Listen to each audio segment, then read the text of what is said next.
सर्वशक्तिमान परमेश्वरका वचनहरूको वाचन संग्रह। परमेश्वर स्वयं अद्वितीय 10। सबै थोकका लागि जीवनको स्रोत परमेश्वर नै हुनुहुन्छ। 4। 2। विभिन्न विश्वासका मानिसहरूको जीवन र मृत्युको चक्र। हामीले भर्खरै पहिलो वर्गका मानिसहरूको अर्थात् अविश्वासीहरूको जीवन र मृत्युको चक्रको बारेमा छलफल गर्यौं। अब हामी दोस्रो वर्गको अर्थात् विभिन्न विश्वासका मानिसहरूको बारेमा छलफल गरौं। विभिन्न विश्वासका मानिसहरूको जीवन र मृत्युको चक्र एउटा अर्को अत्यन्तै महत्त्वपूर्ण विषय हो र तिमीहरूले यस बारेमा केही बुझाइ प्राप्त गर्नु अत्यन्तै महत्त्वपूर्ण छ। सबैभन्दा पहिले हामी विश्वासका मानिसहरू भन्ने वाक्यांशको विश्वासले केलाई जनाउँछ त्यसको बारेमा कुरा गरौं। यहुदी धर्म, इसाई जगत, क्याथोलिकवाद, इस्लाम र बुद्ध धर्म गरी मुख्य 5 धर्म। अविश्वासीहरू बाहेक यी 5 धर्ममा विश्वास गर्ने मानिसहरूले संसारको जनसङ्ख्याको धेरै जसो भाग ओगटेका छन्। यी 5 धर्महरूमध्ये धर्ममा नै आफ्नो जीविकोपार्जन गर्ने मानिसहरू थोरै मात्र छन्। तैपनि यी धर्महरूका धेरै अनुयायी हुन्छन्। मरेपछि तिनीहरू फरक फरक स्थानमा जानेछन्। कोबाट फरक? अविश्वासीहरू कुनै विश्वास नभएका मानिसहरूबाट फरक, जसको बारेमा हामीले भर्खरै कुरा गरिरहेका थियौं। मरेपछि यी 5 धर्मका विश्वासीहरू अर्कै ठाउँमा, अविश्वासीहरूको भन्दा फरक अर्कै ठाउँमा जान्छन्। तैपनि यो अझै पनि उही प्रक्रिया हुन्छ।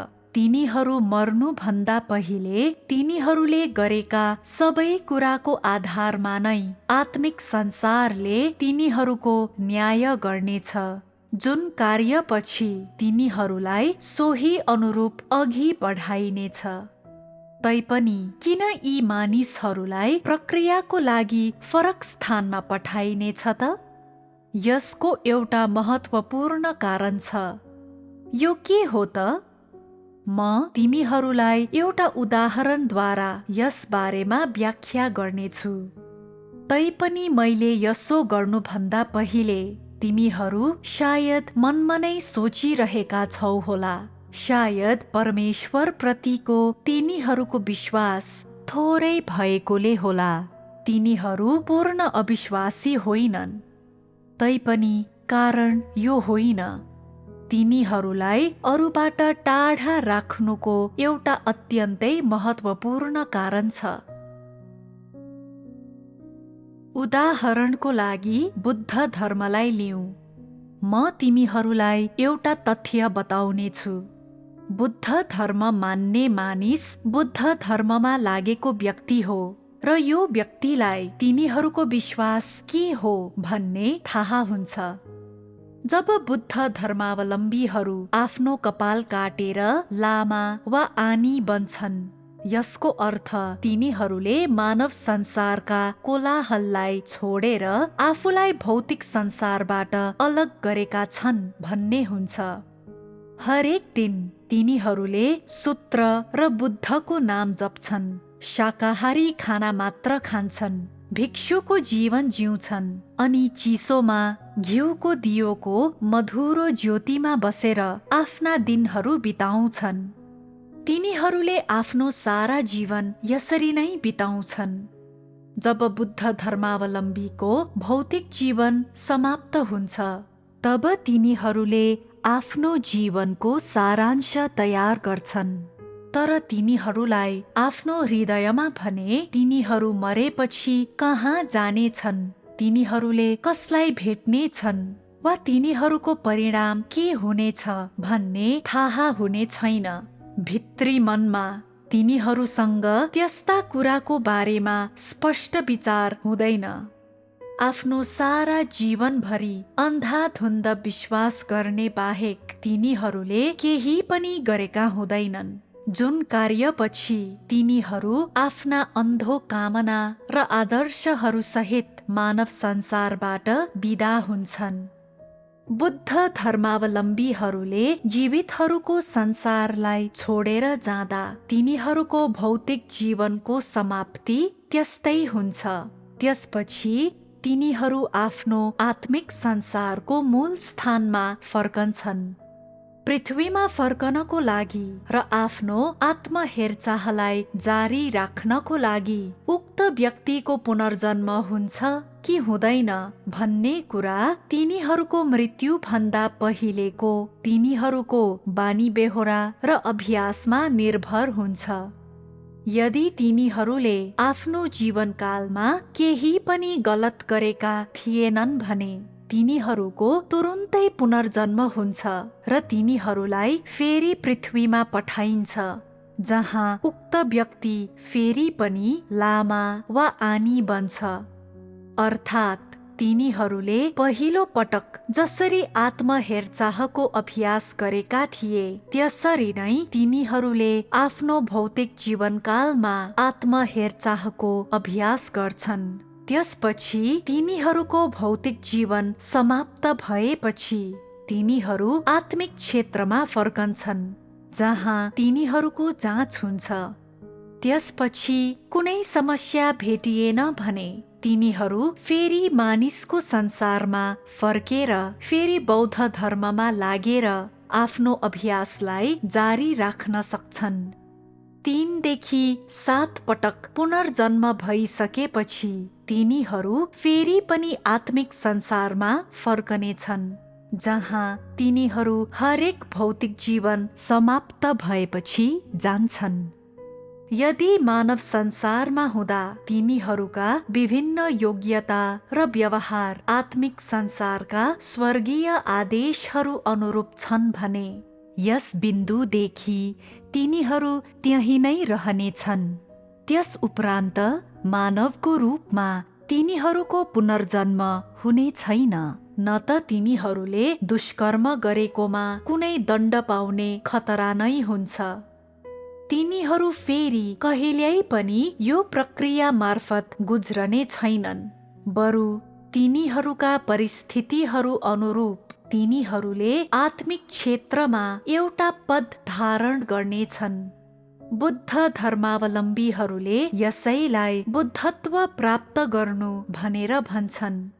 बुद्धत्व प्राप्त गर्नु भनेको मुख्य रूपमा आत्मिक संसारको अधिकारीको रूपमा नियुक्त भई सफलता प्राप्त गरेर अब उपरान्त पुनर्जन्म नहुनु वा दण्डित हुने खतरामा नपर्नु हो।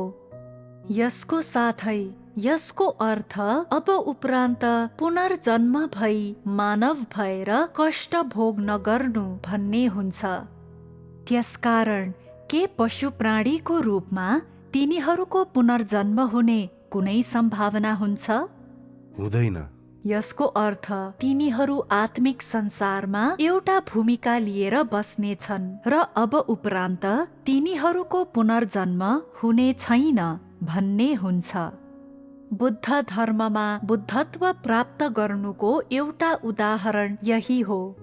आत्मिक संसारमा फर्केपछि यस्तो फल प्राप्त नगर्नेहरूको हकमा भन्दा तिनीहरूलाई उचित अधिकारीले जाँच र प्रमाणीकरण गर्छन्, जसले तिनीहरू जीवित हुँदा तिनीहरूले आत्महेरचाहको इमानदार अभ्यास गरेनन् वा बुद्ध धर्मले तोके अनुसार सूत्र र बुद्धको नाम जप्दा कर्तव्यनिष्ठ भएनन्, बरु धेरै दुष्ट कार्यहरू गरे र धेरै दुष्ट व्यवहारमा लागे भन्ने पत्ता लगाउँछन्।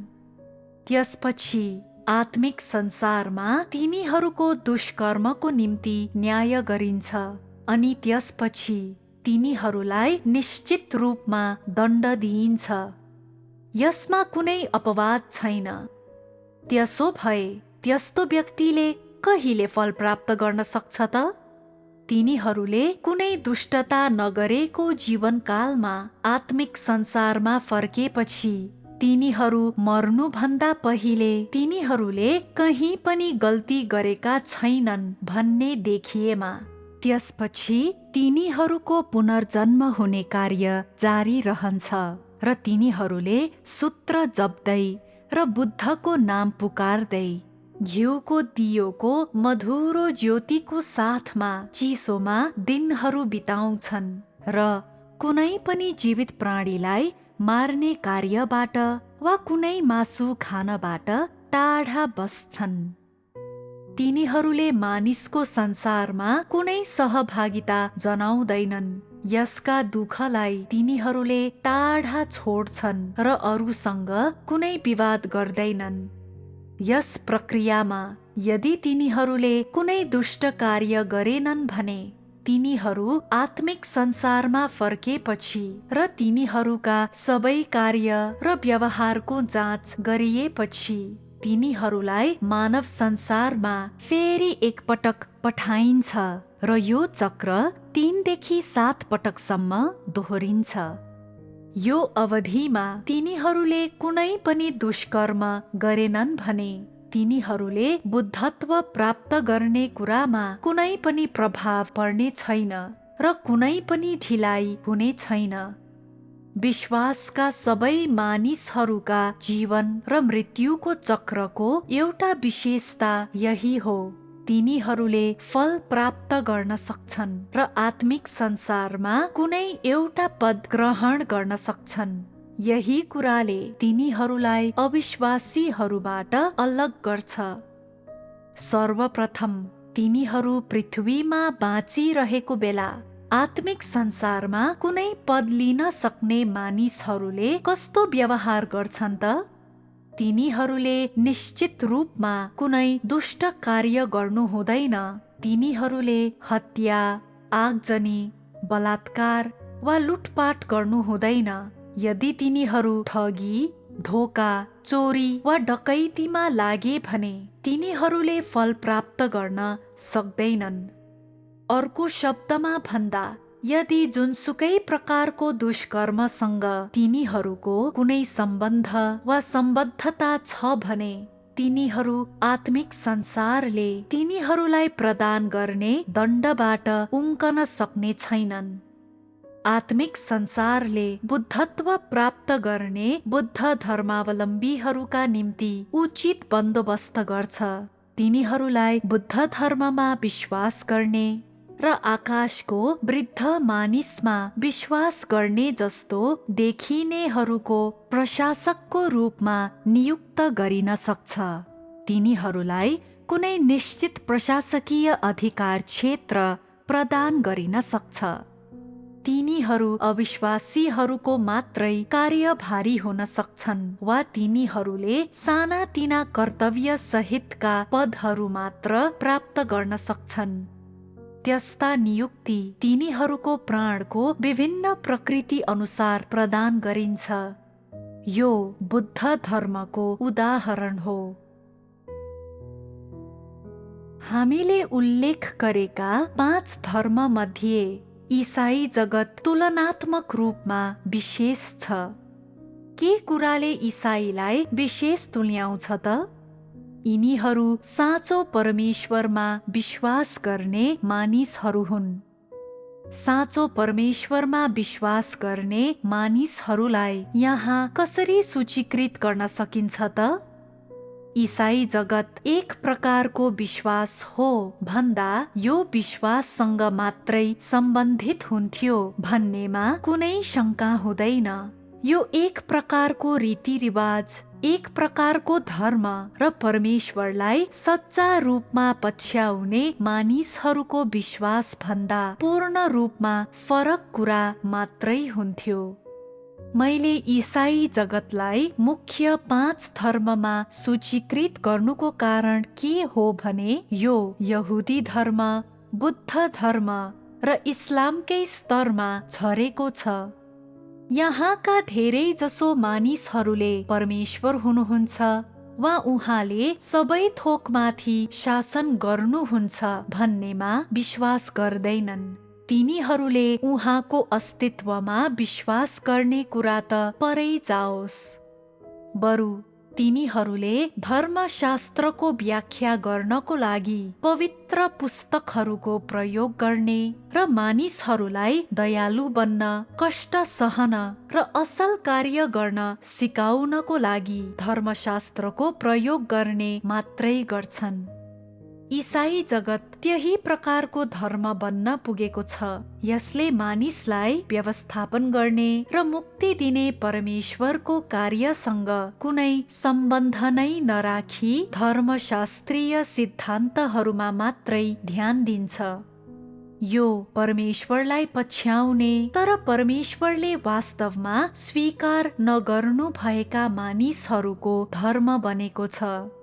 तैपनि त्यस्ता मानिसहरूलाई गर्ने व्यवहारको बारेमा पनि परमेश्वरसँग सिद्धान्त छ। उहाँले अविश्वासीहरूलाई गरे जस्तो जानी जानी तिनीहरूलाई यत्तिकै व्यवहार गर्ने वा तिनीहरूको निराकरण गर्ने गर्नुहुन्न। उहाँले तिनीहरूलाई बुद्ध धर्मावलम्बीहरूलाई जस्तै व्यवहार गर्नुहुन्छ। यदि जीवित हुँदा एक इसाईले आत्म अनुशासनको अभ्यास गर्न, 10 आज्ञाको पूर्ण पालन गर्न र व्यवस्था र आज्ञाहरू अनुसार आफ्नो व्यवहारलाई कायम राख्न र आफ्नो सम्पूर्ण जीवनभरि तिनको पालन गर्न सक्छ भने तिनीहरूले साँचो रूपमा तथाकथित उठाइ प्राप्त गर्नुभन्दा पहिले तिनीहरूले जीवन र मृत्युको चक्रहरू मार्फत गुज्रिँदै केही समय बिताउनु पर्छ। यो उठाइ प्राप्त गरिसकेपछि तिनीहरू आत्मिक संसारमा रहन्छन्, जहाँ तिनीहरूले एउटा पद प्राप्त गर्छन् र यसको एक अधिकारी बन्छन्। त्यसै गरी यदि तिनीहरूले पृथ्वीमा हुँदा दुष्ट कार्य गरे भने, यदि तिनीहरू अत्यन्तै पापी भए र धेरै पाप गरे भने तिनीहरूलाई अवश्य पनि फरक फरक हदमा दण्ड र अनुशासन कारबाही गरिन्छ। बुद्ध धर्ममा फल प्राप्त गर्नु भनेको सर्वोच्च परम आनन्दको शुद्ध भूमिमा प्रवेश गर्नु हो। तर इसाई जगतमा तिनीहरूले यसलाई के भन्छन् त? यसलाई स्वर्गमा प्रवेश गर्नु र उठाइ हुनु भनिन्छ। साँचो रूपमा उठाइ भएकाहरू पनि 3 देखि 7 पटकसम्म जीवन र मृत्युको चक्रबाट गुज्रन्छन्। त्यसपछि तिनीहरू मरेर आत्मिक संसारमा आउँछन्, मानौ तिनीहरू सुतेका थिए। यदि तिनीहरू मापदण्ड अनुरूप छन् भने तिनीहरू कुनै पद ग्रहण गर्न त्यहीँ रहन सक्छन् र पृथ्वीका मानिसहरूका विपरीत सरल रूपमा वा प्रचलन अनुसार तिनीहरूको पुनर्जन्म हुने छैन।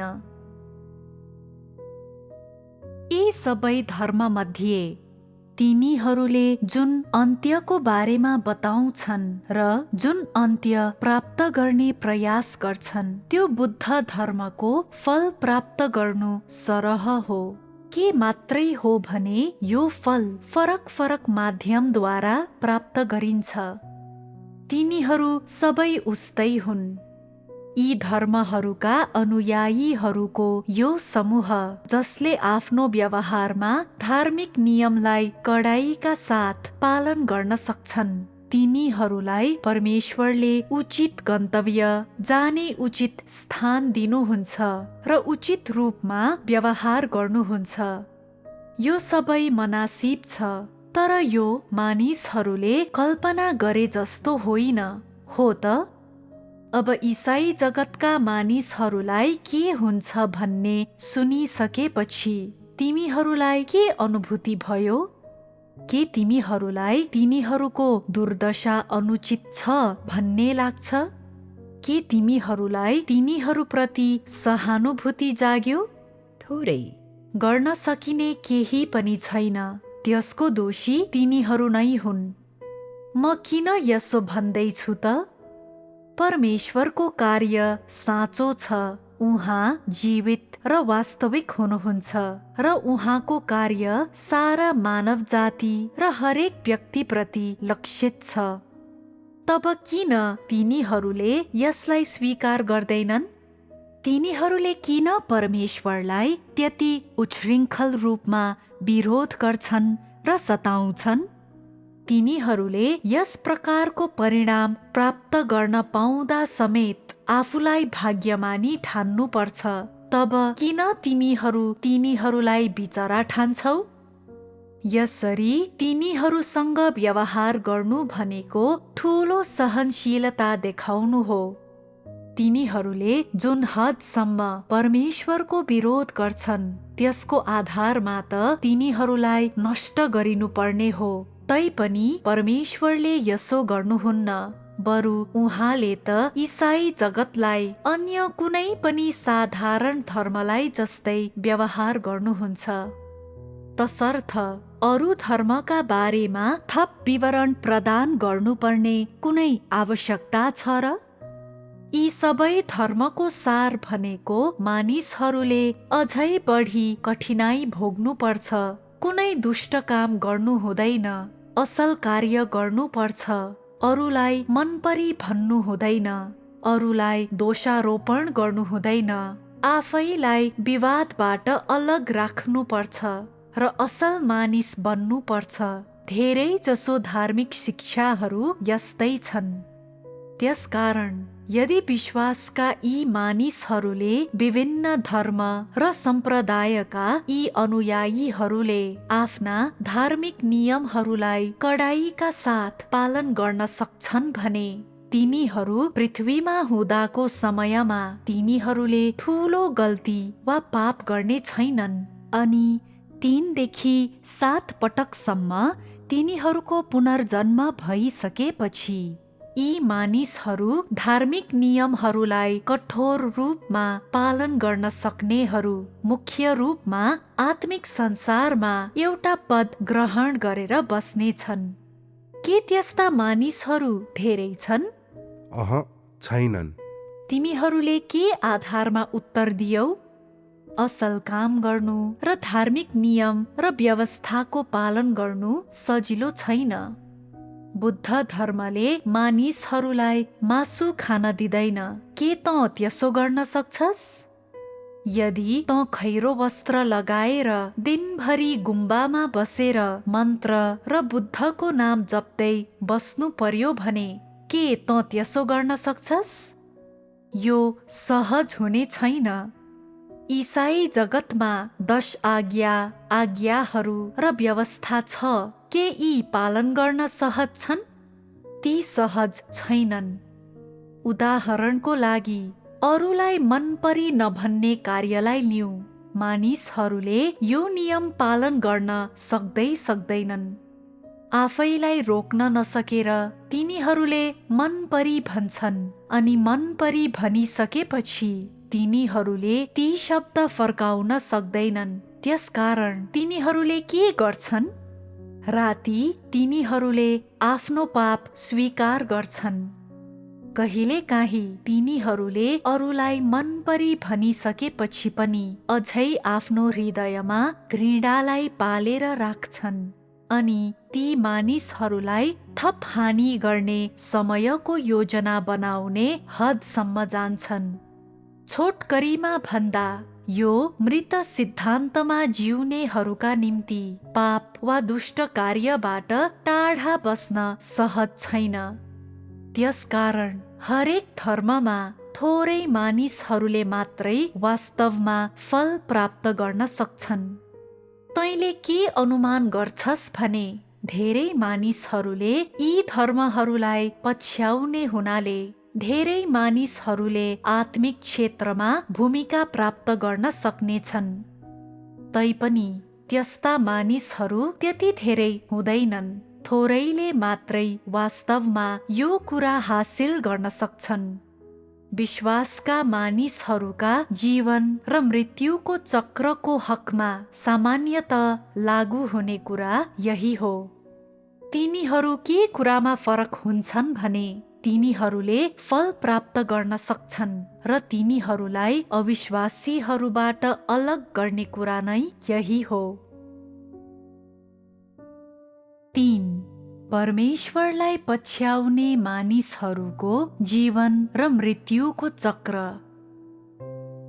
यसपछि हामी परमेश्वरलाई पछ्याउने मानिसहरूको जीवन र मृत्युको चक्रको बारेमा कुरा गरौँ। यो तिमीहरूसँग सम्बन्धित छ, त्यसैले ध्यान दिएर सुन। सबैभन्दा पहिले परमेश्वरलाई पछ्याउने मानिसहरूलाई कसरी वर्गीकरण गर्न सकिन्छ त्यसको बारेमा विचार गर। परमेश्वरका चुनिएका मानिसहरू र सेवाकर्ताहरू। वास्तवमा 2 वर्ग छन्, परमेश्वरका चुनिएका मानिसहरू र सेवाकर्ताहरू। पहिले हामी परमेश्वरका चुनिएका मानिसहरूका बारेमा कुरा गरौँ, जो थोरै हुन्छन्। परमेश्वरका चुनिएका मानिसहरूले कसलाई जनाउँछ? परमेश्वरले सबै थोक सृष्टि गरिसक्नु भएपछि र मानिस अस्तित्वमा आइसकेपछि परमेश्वरले उहाँलाई पछ्याउने मानिसहरूको एउटा समूह छनौट गर्नुभयो। यिनीहरूलाई परमेश्वरका चुनिएकाहरू भनेर भनिन्छ। परमेश्वरले यी मानिसहरूलाई छनौट गर्नुको विशेष क्षेत्र र महत्त्व थियो। यो चुनिएका थोरैमा मात्रै सीमित थियो, जो उहाँले महत्त्वपूर्ण कार्य गर्ने क्रममा आउनै पर्छ। यस अर्थमा यो क्षेत्र विशेष छ। अनि महत्त्व चाहिँ के हो त?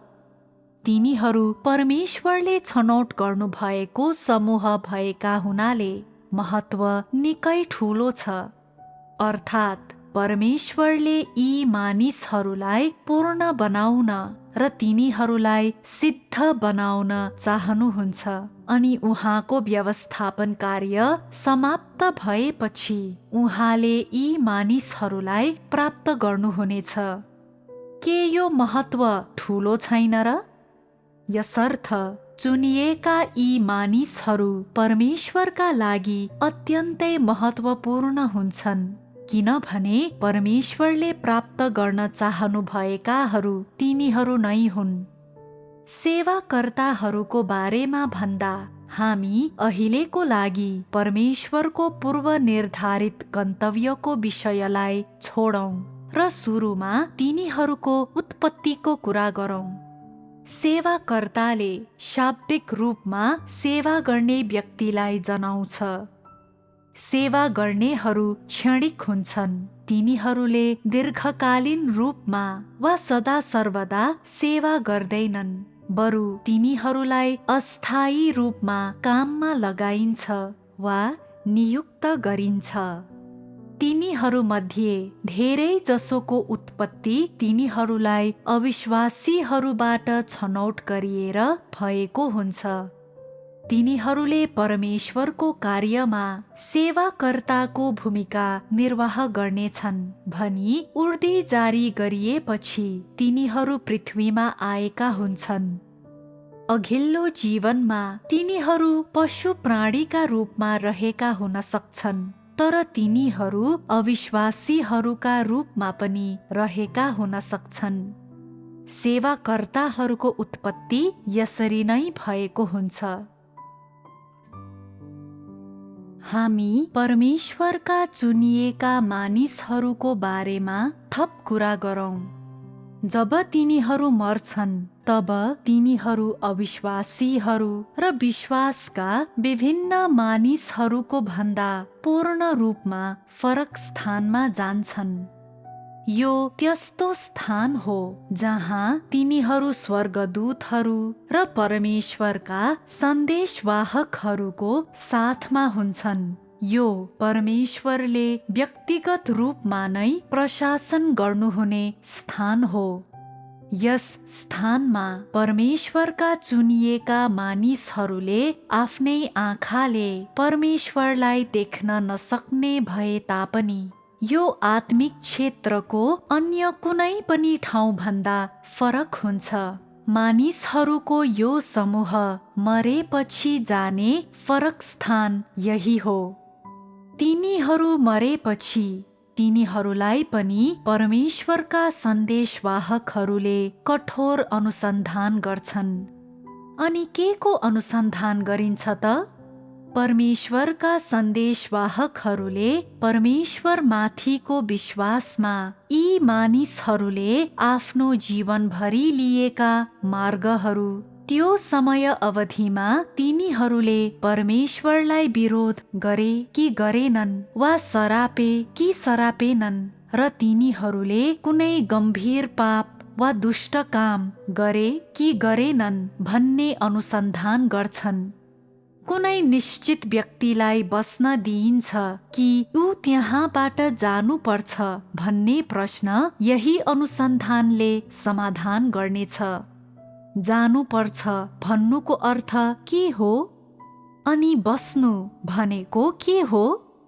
जानुपर्छ भनेको तिनीहरूको व्यवहारको आधारमा तिनीहरू परमेश्वरका चुनिएका मानिसहरूको दर्जामा रहन्छन् कि रहँदैनन् भन्ने हो। बस्नुको अर्थ आखिरी दिनहरूको अवधिमा परमेश्वरले पूर्ण बनाउनु हुने मानिसहरूको बीचमा तिनीहरू रहन सक्छन् भन्ने हो। बस्नेहरूका लागि परमेश्वरको विशेष बन्दोबस्तहरू हुन्छन्। उहाँको कामको हरेक अवधिमा उहाँले त्यस्ता मानिसहरूलाई प्रेरितहरूका रूपमा काम गर्न वा मण्डलीहरूलाई जागृत गर्ने वा हेरचाह गर्ने काम गर्न पठाउनुहुन्छ। तैपनि त्यस्ता काम गर्न सक्ने मानिसहरूको एकपछि अर्को पुस्तामा पुनर्जन्म हुने अविश्वासीको रूपमा बारम्बार पुनर्जन्म हुँदैन। बरु तिनीहरू परमेश्वरको कार्यका मापदण्ड र चरणहरू अनुसार पृथ्वीमा फर्कन्छन् र तिनीहरूको बारम्बार पुनर्जन्म हुँदैन। त्यसो भए तिनीहरूको पुनर्जन्म कहिले हुन्छ भन्ने विषयमा कुनै नियमहरू छन् त? के तिनीहरू केही वर्षको अवधिमा बारम्बार आउँछन् त? के तिनीहरू त्यसरी बारम्बार आउँछन् त? तिनीहरू त्यसरी आउँदैनन्। यो सबै परमेश्वरको कार्य, यसका चरणहरू र उहाँका खाँचोहरूमा आधारित हुन्छ र कुनै निर्दिष्ट नियमहरू छैनन्। एउटै मात्र नियम के हुन्छ भने जब परमेश्वरले आखिरी दिनहरूमा आफ्नो कामको अन्तिम चरण पूरा गर्नुहुन्छ, यी चुनिएका मानिसहरू सबै आउनेछन् र यो आगमन तिनीहरूको अन्तिम पुनर्जन्म हुनेछ। अनि किन त्यसो हुन्छ त? यो परमेश्वरको कामको अन्तिम चरणमा हासिल गर्नुपर्ने परिणाममा आधारित हुन्छ, किनभने कामको यो अन्तिम चरणको अवधिमा परमेश्वरले चुनिएका यी मानिसहरूलाई सम्पूर्ण तवरमा पूर्ण तुल्याउनु हुनेछ। यसको अर्थ के हो त? यो अन्तिम चरणको अवधिमा यदि यी मानिसहरूलाई पूर्ण र सिद्ध तुल्याइयो भने तिनीहरूको पहिलेको जस्तो पुनर्जन्म हुने छैन। मानव हुनुको तिनीहरूको प्रक्रिया साथै तिनीहरूको पुनर्जन्मको प्रक्रिया पूर्ण रूपमा समाप्त भइसकेको हुनेछ। यो बस्नेहरूसँग सम्बन्धित छ। त्यसो भए बस्न नसक्नेहरू कहाँ जान्छन् त? बस्न अनुमति नदिइनेहरूको आफ्नै उचित गन्तव्य हुन्छ। सर्वप्रथम तिनीहरूको दुष्कर्म, तिनीहरूले गरेका गल्तीहरू अनि तिनीहरूले गरेका पापहरूको परिणाम स्वरूप तिनीहरू पनि दण्डित हुनेछन्। तिनीहरूलाई दण्ड दिइसकिएपछि परमेश्वरले परिस्थितिहरू अनुरूप कि त तिनीहरूलाई अविश्वासीहरूका बीचमा पठाउने बन्दोबस्त गर्नुहुनेछ कि त विश्वासका विभिन्न मानिसहरूका बीचमा पठाउने बन्दोबस्त गर्नुहुनेछ। अर्को शब्दमा भन्दा तिनीहरूका लागि दुईवटा सम्भावित परिणाम हुन्छन्।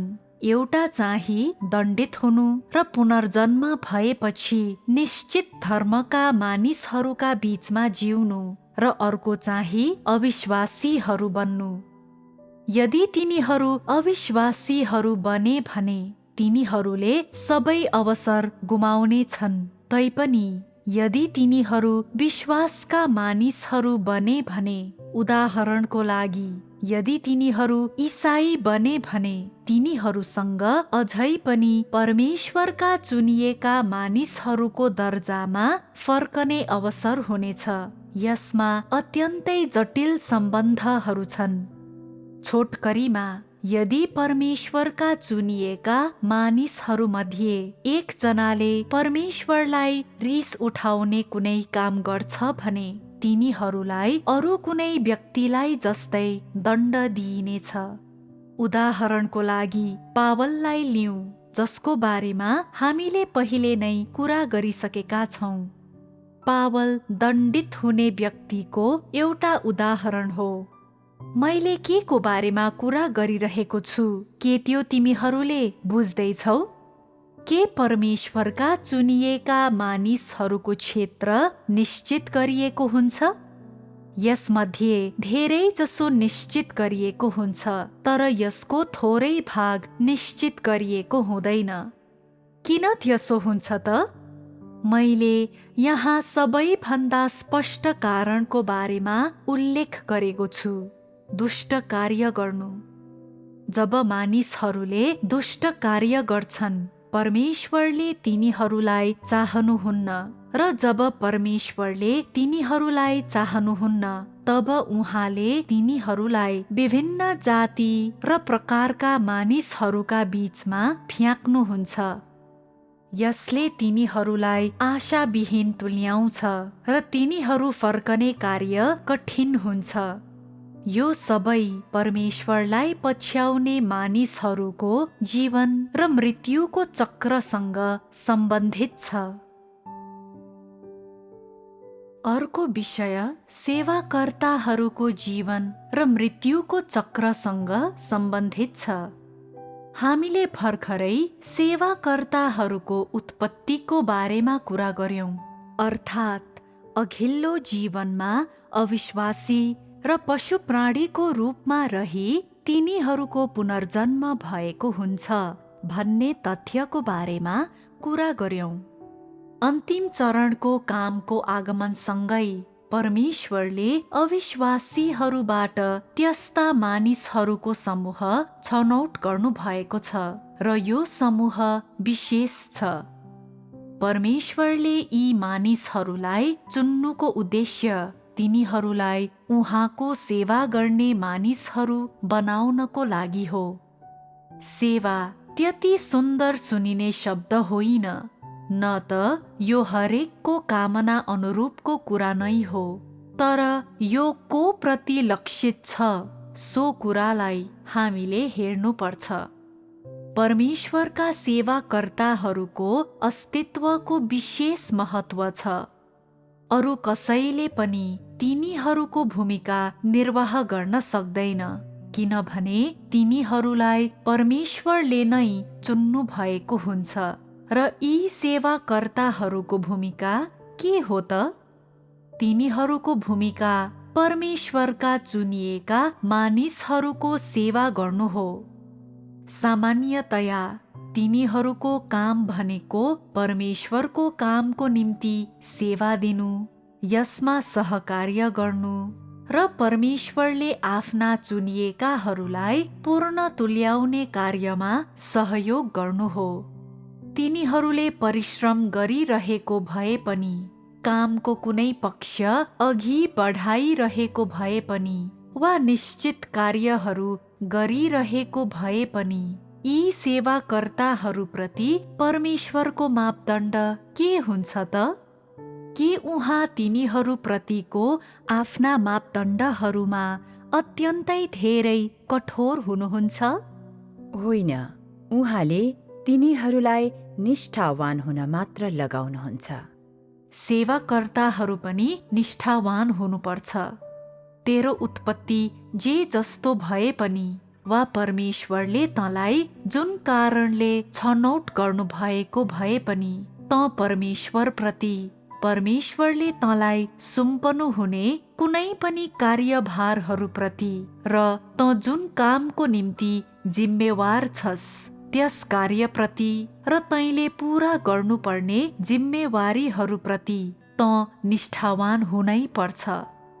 परमेश्वरप्रति निष्ठावान हुन सक्ने र उहाँलाई सन्तुष्ट तुल्याउन सक्ने सेवाकर्ताहरूको हकमा तिनीहरूका परिणामहरू के हुनेछन्? तिनीहरू बस्न सक्नेछन्। के बस्ने सेवाकर्ताहरूको लागि यो आशिष हो? बस्नु भनेको के हो? यो आशिषको महत्व के हो त? हैसियतमा तिनीहरू परमेश्वरका चुनिएका मानिसहरूभन्दा विपरीत देखिन सक्छन्। तिनीहरू फरक देखिन्छन्। तर वास्तविकतामा के तिनीहरूले यस जीवनमा प्राप्त गर्ने कुरा परमेश्वरका चुनिएका मानिसहरूको जस्तै होइन र? कम्तीमा पनि यो यस जीवनमा उही हुन्छ। तिमीहरूले यसलाई नकार्दैनौ, होइन र? परमेश्वरका वाणीहरू, परमेश्वरको अनुग्रह, परमेश्वरको बन्दोबस्त, परमेश्वरका आशिषहरू, कसले यी कुराहरूमा आनन्द लिँदैन र? त्यस्तो प्रशस्ततामा सबैले आनन्द लिन्छन्। सेवाकर्ताको पहिचान भनेको सेवा गर्ने व्यक्ति हो। तर परमेश्वरको लागि उहाँले सृष्टि गर्नुभएका सबै थोक मध्ये एउटा थोक मात्रै हो। के मात्रै हो भने तिनीहरूको भूमिका सेवाकर्ताको हो। तिनीहरू दुवै परमेश्वरका सृष्टि भएका हुनाले सेवाकर्ता र परमेश्वरको चुनिएको मानिसको बीचमा कुनै भिन्नता छ त? वास्तवमा भिन्नता छैन। भनाइमा त एउटा भिन्नता छ। सारमा र तिनीहरूले खेल्ने भूमिकामा एउटा भिन्नता छ। तर परमेश्वरले मानिसहरूको यो समूहलाई अनुचित रूपमा व्यवहार गर्नुहुन्न। त्यसो भए यी मानिसहरूलाई किन सेवाकर्ताको रूपमा परिभाषित गरिन्छ त? तिमीहरूसँग यस विषयमा केही बुझाइ हुनै पर्छ। सेवाकर्ता अविश्वासीहरूका बीचबाट आउँछन्। तिनीहरू अविश्वासीहरूका बीचबाट आउँछन् भनेर हामीले उल्लेख गर्ने बित्तिकै तिनीहरूको पृष्ठभूमि खराब हुन्छ भन्ने कुरा स्पष्टै हुन्छ। तिनीहरू सबै नास्तिक हुन् र विगतमा पनि त्यस्तै थिए।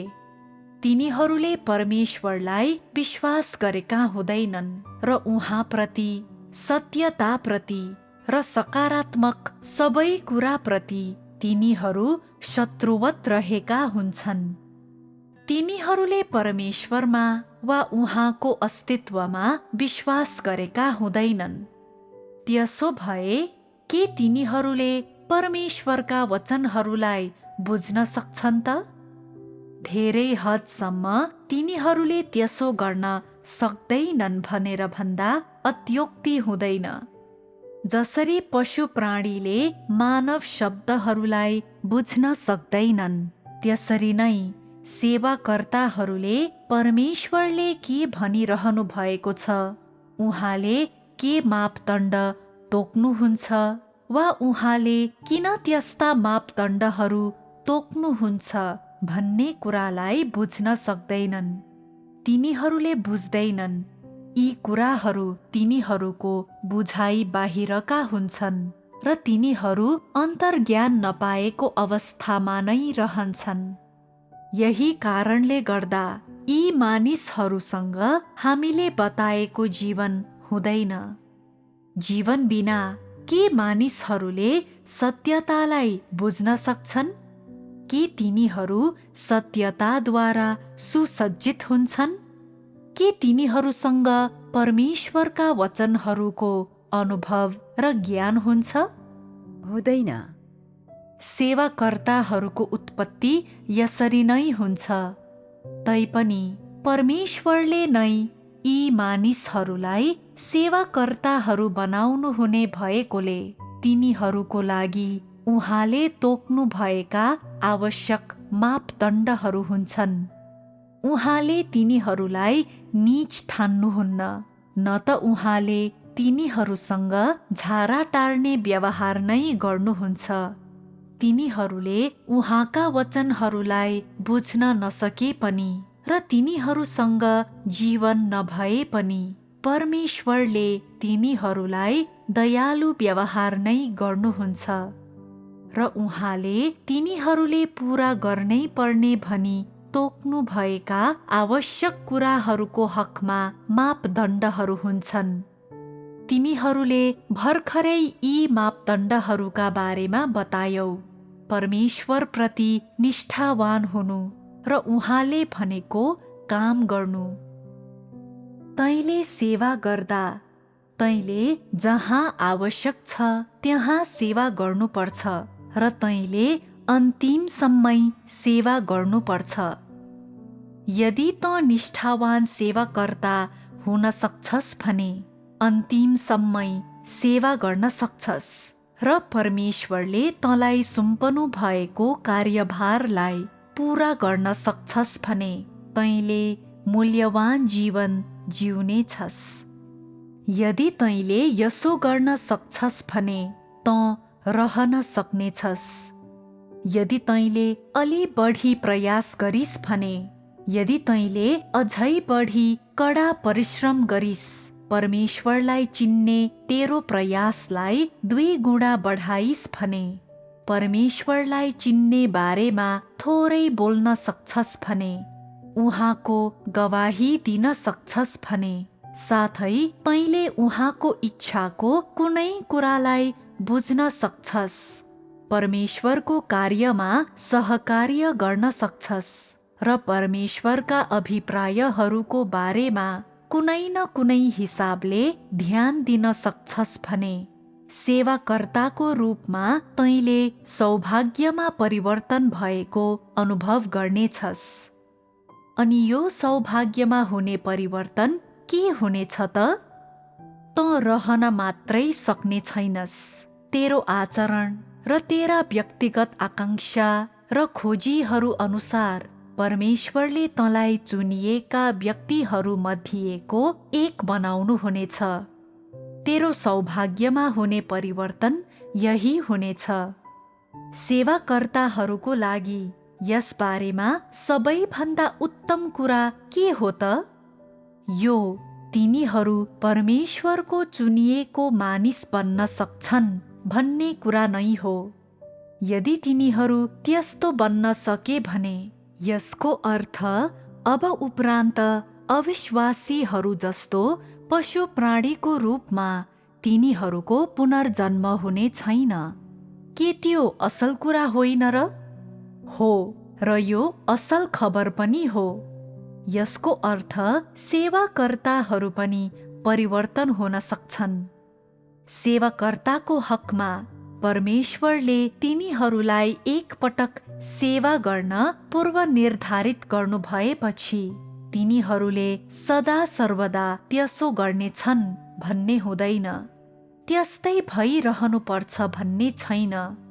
यस व्यक्तिको व्यक्तिगत आचरण सुहाउँदो हुने गरी नै उहाँले त्यस व्यक्तिसँग व्यवहार गर्नुहुनेछ र प्रतिक्रिया दिनुहुनेछ।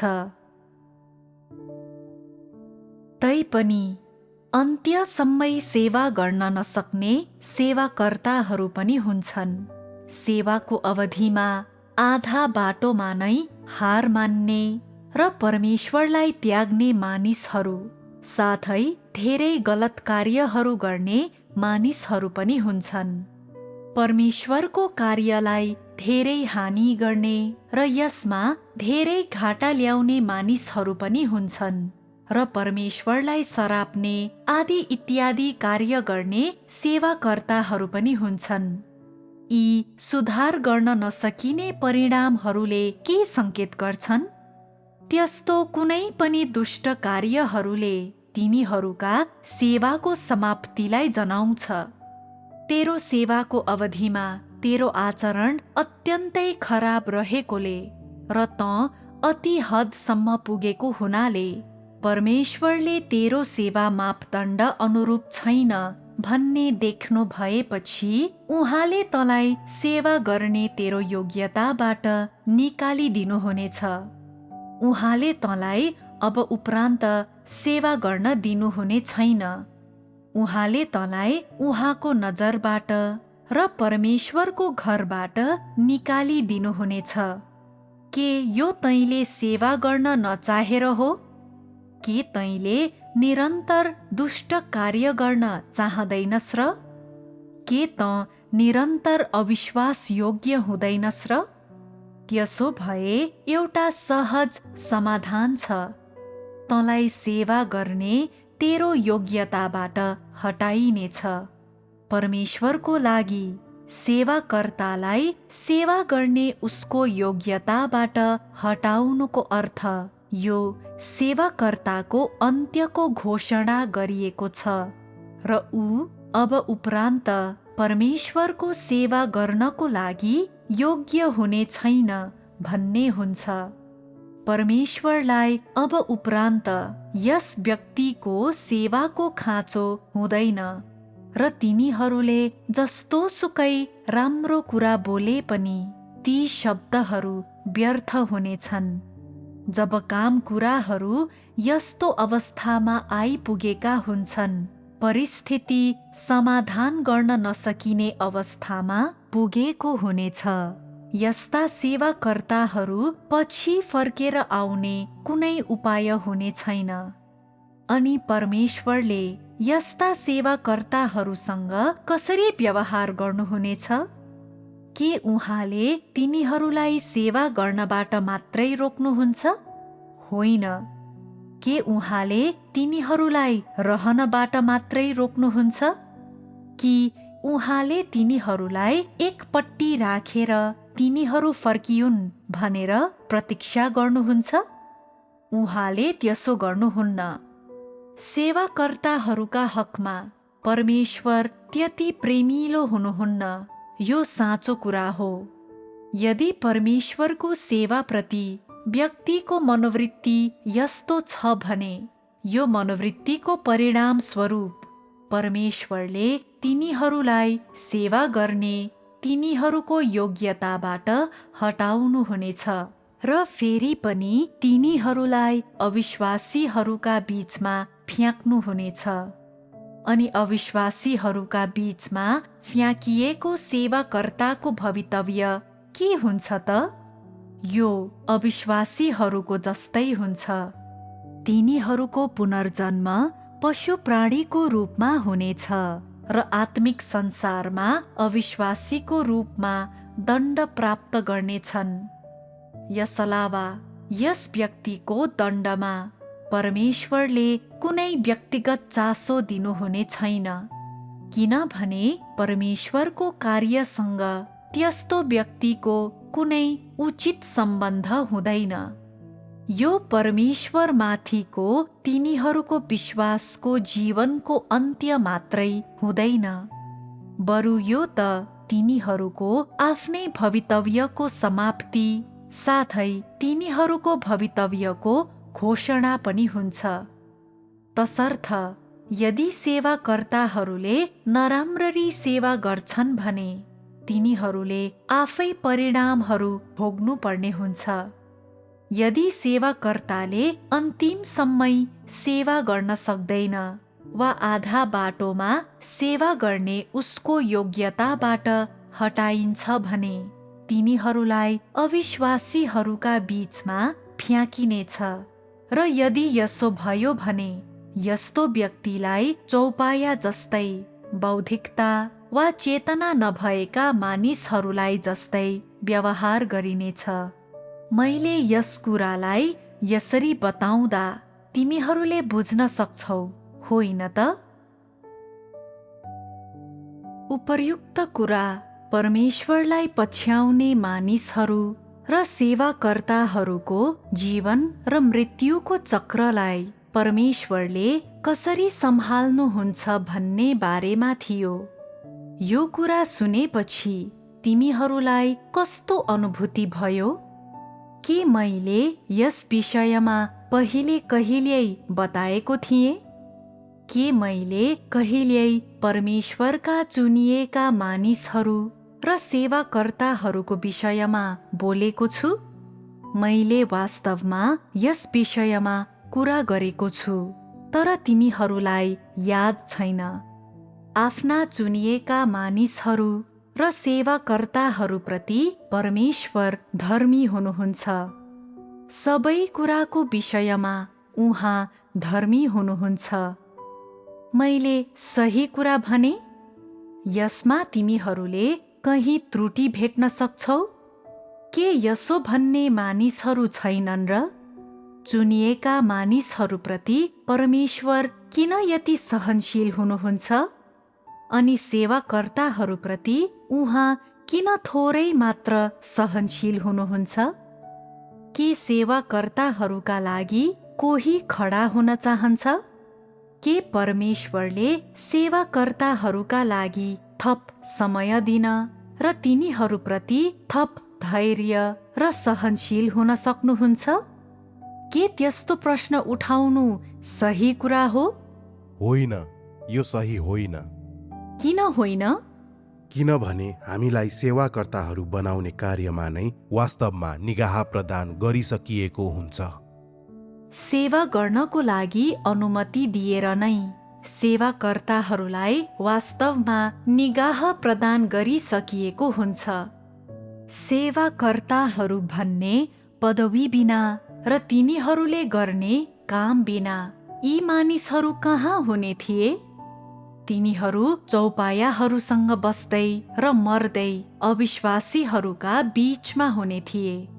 परमेश्वरको सामुन्ने आउन र परमेश्वरको घरमा आउन पाएर तिनीहरूले आज कति महान अनुग्रह पाएका छन्। यो त निकै ठुलो अनुग्रह हो। यदि परमेश्वरले तँलाई सेवा गर्ने यो मौका नदिनु भएको भए तैँले उहाँको सामुन्ने आउने मौका कहिल्यै पाउने थिइनस्। कम्तीमा पनि यदि तँ बुद्ध धर्मावलम्बी होस् र तैँले फल प्राप्त गरेको छस् भने पनि तँ बढीमा आत्मिक संसारको एउटा तल्लो तहको कर्मचारी बाहेक केही पनि होइनस्। तैँले परमेश्वरलाई कहिल्यै पनि भेट्ने छैनस्। उहाँको आवाज वा उहाँका वचनहरू सुन्ने छैनस् वा उहाँको प्रेम र आशिषहरू अनुभव गर्ने छैनस्।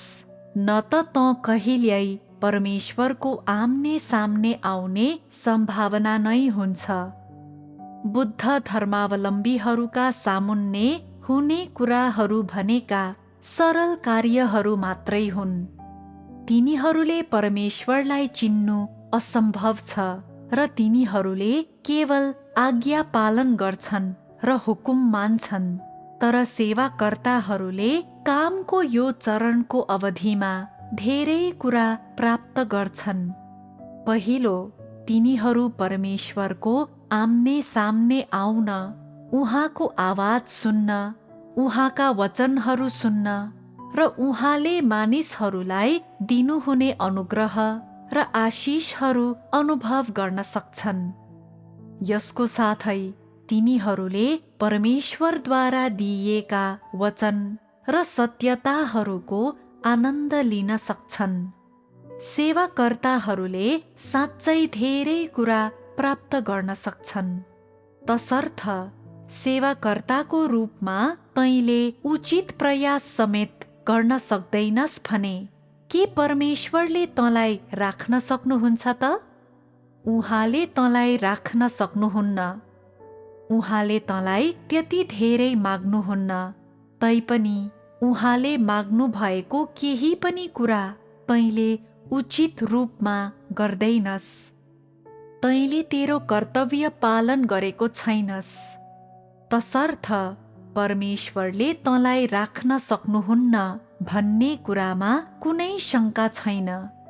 परमेश्वरको धर्मी स्वभाव यही हो। परमेश्वरले तँलाई पुलपुल्याउनुहुन्न, तर उहाँले तँलाई पक्षपात पनि गर्नुहुन्न। परमेश्वरले काम गर्नुहुने सिद्धान्तहरू यिनै हुन्। परमेश्वरले सबै मानिस र प्राणीहरूलाई यसरी नै व्यवहार गर्नुहुन्छ। जब आत्मिक संसारको कुरा आउँछ, यदि यसका विभिन्न प्राणीहरूले कुनै गलत कार्य गर्छन् वा तिनीहरूले आफ्नो काम सही तरिकाले गर्दैनन्, तब तिनीहरूको निराकरण गर्नको लागि परमेश्वरसँग सम्बन्धित स्वर्गीय आदेश र उर्दीहरू हुन्छन्। यो ठोस कुरा हो। त्यसकारण परमेश्वरको हजारौं वर्षको व्यवस्थापन कार्यको अवधिमा गलत कार्य गर्ने कतिपय कर्तव्य निर्वाहकर्ताहरूलाई समाप्त पारिएको छ र कतिलाई आजको दिनसम्म नै थुनामा राखिएको र दण्ड दिइएको छ। आत्मिक संसारमा हरेक प्राणीले सामना गर्नुपर्ने कुरा यही हो। यदि तिनीहरूले कुनै गलत वा दुष्ट कार्य गरे भने तिनीहरूलाई दण्ड दिइन्छ र यो कुरा परमेश्वरले आफ्ना चुनिएका मानिसहरू र सेवाकर्ताहरूलाई गर्नुहुने व्यवहार जस्तै छ। तसर्थ आत्मिक संसार र भौतिक संसार दुवैमा परमेश्वरले जुन सिद्धान्तहरू अनुसार काम गर्नुहुन्छ ती परिवर्तन हुँदैनन्। तैले परमेश्वरका कार्यहरूलाई देख्न सके पनि नसके पनि तिनका सिद्धान्तहरू परिवर्तन हुँदैनन्। सम्पूर्ण समयमा परमेश्वरले सबै थोकलाई गर्ने व्यवहार र सबै थोकलाई सम्हाल्ने कार्यमा उही सिद्धान्तहरू अनुसार काम गर्नुभयो। यो अपरिवर्तनीय कुरा हो। परमेश्वरले तुलनात्मक रूपमा उचित तरिकाले जिउने अविश्वासीहरूलाई दया गर्नुहुनेछ र हरेक धर्ममा रही राम्रो व्यवहार गर्ने र दुष्ट कार्य नगर्नेहरूलाई अवसरहरू दिनुहुनेछ र परमेश्वरले व्यवस्थापन गर्नुहुने सबै थोकमा तिनीहरूलाई आफ्नो भूमिका निर्वाह गर्न र तिनीहरूले गर्नुपर्ने कार्य गर्न दिनुहुनेछ। यसरी नै परमेश्वरलाई पछ्याउनेहरू र उहाँका चुनिएका मानिसहरूलाई परमेश्वरले उहाँका यी सिद्धान्तहरू अनुसार कुनै पनि व्यक्तिलाई पक्षपात गर्नुहुन्न। इमान्दार रूपमा उहाँलाई पछ्याउन सक्ने हरेक व्यक्तिप्रति उहाँ दयालु हुनुहुन्छ र उहाँलाई इमान्दार रूपमा पछ्याउने प्रत्येकलाई उहाँले प्रेम गर्नुहुन्छ। यति मात्रै हो कि यी विभिन्न प्रकारका मानिसहरूलाई अविश्वासीहरू, विश्वासका विभिन्न प्रकारका मानिसहरू र परमेश्वरका चुनिएका मानिसहरूलाई उहाँले दिनुहुने कुराहरू फरक फरक हुन्छन्। उदाहरणको लागि अविश्वासीहरूलाई लिऊँ। तिनीहरूले परमेश्वरमा विश्वास नगरे तापनि र परमेश्वरले तिनीहरूलाई पशुका रूपमा हेर्नुहुने भए तापनि सबै थोकको बीचमा तिनीहरू प्रत्येकसँग खानलाई खानेकुरा, बस्नलाई तिनीहरूको आफ्नै स्थान र जीवन र मृत्युको सामान्य चक्र हुन्छ।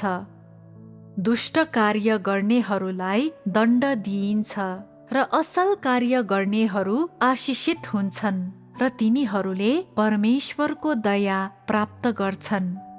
कुरा यही त हो नि, होइन र? विश्वासका मानिसहरूको हकमा यदि तिनीहरूले एक जन्मपछि अर्को जन्मसम्म तिनीहरूका धार्मिक नियमहरूलाई कठोरताका साथ पालन गर्न सक्छन् भने ती सबैको पुनर्जन्मपछि परमेश्वरले तिनीहरूका निम्ति उहाँको घोषणा गर्नुहुनेछ।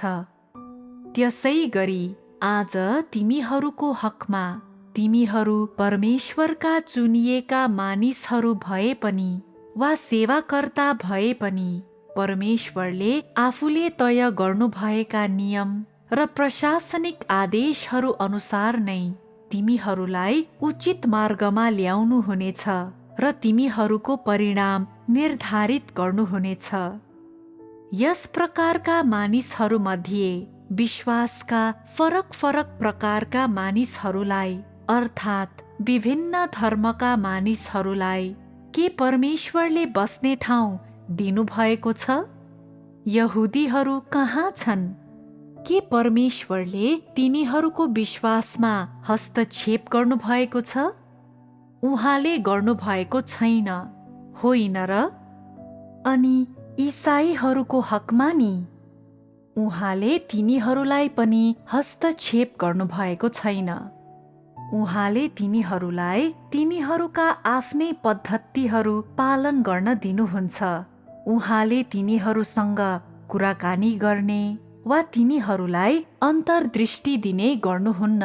यस अलावा उहाँले तिनीहरूलाई कुनै पनि कुरा प्रकट गर्नुहुन्न। यदि तँलाई यो सही लाग्छ भने यसरी नै विश्वास गर। क्याथोलिकहरूले मरियममा विश्वास गर्छन् र तिनले नै येशूलाई सुसमाचार हस्तान्तरण गरिन् भनी विश्वास गर्छन्। तिनीहरूको विश्वासको रूप त्यस्तै छ। के परमेश्वरले कहिल्यै तिनीहरूको विश्वासलाई सुधार गर्नुभएको छ र? उहाँले तिनीहरूलाई स्वतन्त्रता दिनुहुन्छ। उहाँले तिनीहरूलाई कुनै ध्यान दिनुहुन्न र तिनीहरूलाई जिउनको लागि निश्चित क्षेत्र दिनुहुन्छ। मुस्लिमहरू र बुद्ध धर्मावलम्बीहरूका हकमा पनि यही कुरा लागू हुँदैन र? उहाँले तिनीहरूका लागि पनि सीमाहरू तय गर्नु भएको छ र तिनीहरूको सम्बन्धित विश्वासमा हस्तक्षेप नगरिकन तिनीहरूलाई जिउने आफ्नै क्षेत्र दिनुभएको छ। सबै कुरा सुव्यवस्थित छन्। अनि यी सबैमा तिमीहरू के देख्छौ? परमेश्वरसँग अख्तियार छ, तर उहाँले यसको दुरुपयोग गर्नुहुन्न। परमेश्वरले सबै थोकलाई सर्वोत्तम रूपले सुव्यवस्थित क्रममा मिलाउनुहुन्छ र सुव्यवस्थित रूपमा उहाँले यसो गर्नुहुन्छ र यसैमा उहाँको बुद्धि र सर्वशक्तिमानता छ। आज हामीले एउटा नयाँ र विशेष विषय अर्थात् आत्मिक संसारका कुराहरूसँग सम्बन्धित विषयलाई छोयौं, जसले त्यस क्षेत्रमाथि परमेश्वरको प्रशासन र प्रभुत्वको एउटा पक्षलाई प्रतिनिधित्व गर्छ। तिमीहरूले यी कुराहरूलाई बुझ्नुभन्दा पहिले तिमीहरूले यसो भनेका हुन सक्छौ, यससँग सम्बन्धित सबै कुरा रहस्य हुन् र हाम्रो जीवन प्रवेशसँग यसको कुनै सम्बन्ध छैन। मानिसहरूले वास्तवमा कसरी जिउँछन् भन्ने कुरासँग यी कुराहरूको कुनै सम्बन्ध छैन र हामीले तिनलाई बुझ्नु आवश्यक छैन, न त हामीले तिनलाई सुन्नु नै आवश्यक छ। परमेश्वरलाई चिन्ने विषयमा तिनको कुनै सम्बन्ध छैन। अब के तिमीहरूलाई त्यस किसिमको सोचाइमा समस्या छ भन्ने लाग्छ? के यो सही छ? छैन।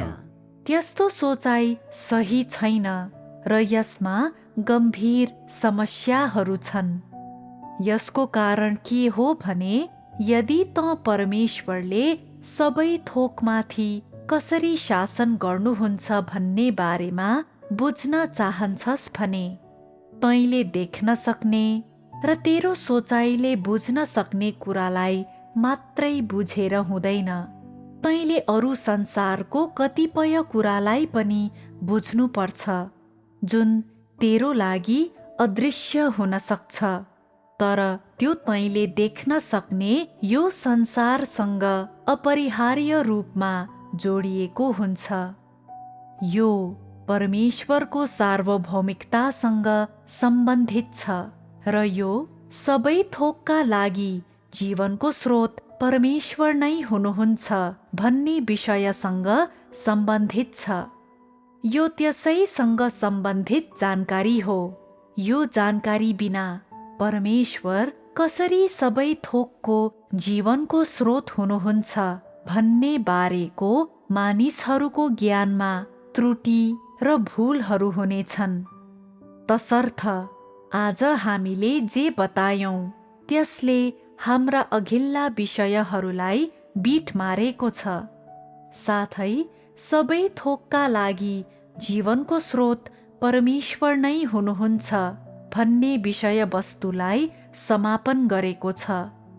यसलाई बुझिसकेपछि के तिमीहरूले अब यस विषयवस्तुबाट परमेश्वरलाई चिन्न सक्छौ? त्यो भन्दा पनि महत्त्वपूर्ण कुरा, मैले तिमीहरूलाई आज सेवाकर्ताहरूका बारेमा अत्यन्तै महत्त्वपूर्ण जानकारी प्रदान गरेको छु। मलाई थाहा छ तिमीहरूलाई यस्ता विषयहरूको बारेमा सुन्दा आनन्द लाग्छ र तिमीहरूले साँच्चै नै यी विषयहरूमा चासो लिन्छौ। त्यसकारण के आज मैले जुन कुराको विषयमा बताएको छु त्यसप्रति तिमीहरू सन्तुष्ट छौ? हो, छौं।